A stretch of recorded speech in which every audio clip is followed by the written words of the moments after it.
দাঁতের পেস্ট বদলাচ্ছেন, কত জেল বা মলম লাগিয়েছেন, তাও মুখের খাজ যাচ্ছে না তো। আসলে সমস্যাটা মুখে নেই, সমস্যাটা আছে আপনার পেটের একদম ভেতরে।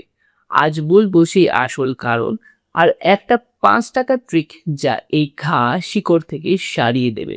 মডার্ন সায়েন্স বলছে ভিটামিন B12 আর জিঙ্কের অভাব, আয়ুর্বেদ বলছে পিত্ত বেড়ে যাওয়া। কিন্তু আসল প্রশ্ন হলো, কেন আপনার পিত্ত বারবার বাড়ছে? উত্তরটা শুনলে চমকে যাবেন। এটা হয় যখন আপনি খুব বেশি ভাজাভুজি, বাসি খাবার আর রাত জাগার অভ্যাসে থাকেন। শরীর ভেতর থেকে গরম হয়ে গিয়েই মুখে তার সিগন্যাল দেয়। সমাধান: 1 গ্লাস হালকা গরম জলে 1 চিমটে ফিটকিরি মিশিয়ে দিনে 2 বার কুলুকুচি করুন। একদিনেই পার্থক্য টের পাবেন। আর রাত্রে ত্রিফলা চূর্ণ খেয়ে দেখুন, ঘা ফিরেই আসবে না। শরীরের সিগন্যাল অবহেলা করবেন না। ভালো লাগলে শেয়ার করুন আর চ্যানেলটি সাবস্ক্রাইব করুন।